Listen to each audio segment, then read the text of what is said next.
Hello बच्चों, let's read the question. The question says the total number of intensive properties from the following is dash volume, molar heat capacity, molarity, E naught cell, Gibbs free energy change, molar change और मोल.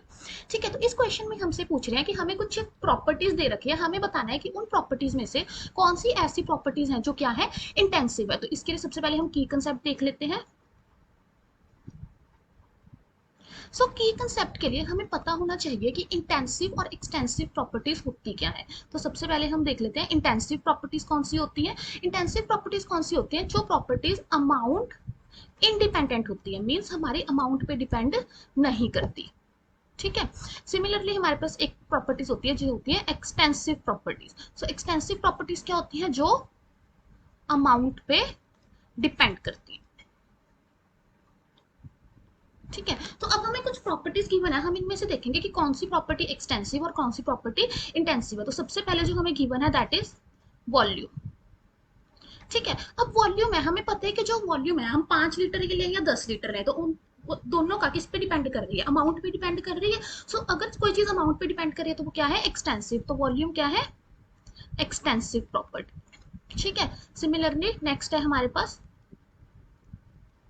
Molar heat capacity.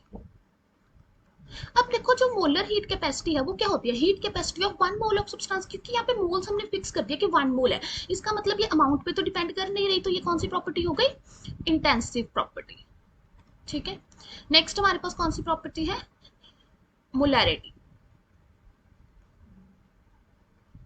सो molarity क्या है? Molarity हमारी depend करती है किस पे?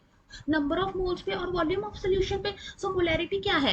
एक intensive property है. ठीक है. क्यों? क्योंकि हमें पता है क्या होता है कि अगर हमारे पास दो ऐसी चीजें हो जो एक्सटेंसिव हो, so ratio of two extensive is always intensive. Molarity क्या होता है? Number of moles upon volume of solution. ठीक है. अब हमारे पास नंबर ऑफ मोल्स क्या है? एक्सटेंसिव. वॉल्यूम ऑफ सोल्यूशन क्या है? Extensive. So ratio of two extensive is intensive. तो मोलैरिटी क्या आ गई हमारे पास? Intensive property. ओके. अब नेक्स्ट हमारे पास क्या है? ई नॉट सेल. सो हमारे पास ई नॉट सेल क्या है? एक इंटेंसिव प्रॉपर्टी है, ये अमाउंट पे डिपेंड नहीं करती. ठीक है.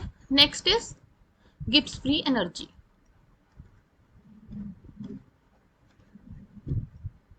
सो गिब्स फ्री एनर्जी क्या है? ये एक्सटेंसिव प्रॉपर्टी है because it depends upon the amount of substance taken. तो ये हमारे पास कौन सी प्रॉपर्टी हो गई?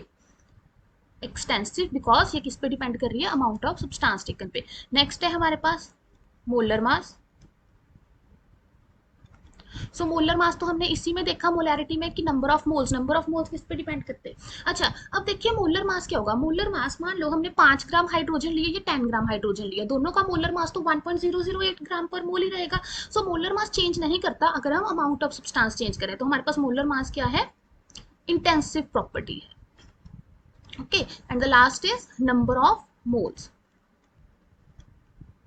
सो नंबर ऑफ मोल्स हमने देखो उसी में देखा है. मोलैरिटी में क्या था? मैंने आपको बताया नंबर ऑफ मोल्स क्या है? डिपेंड कर रहे हैं अमाउंट पे. तो ये क्या है? एक एक्सटेंसिव प्रॉपर्टी है. तो हमसे क्वेश्चन में पूछा गया था total number of intensive properties. तो total number of intensive properties में वॉल्यूम हमारी एक्सटेंसिव है, molar heat capacity is intensive, molarity intensive, E naught cell intensive, molar mass intensive and mole is extensive. So total number of intensive property is 4. Hope you understand it. Best of luck.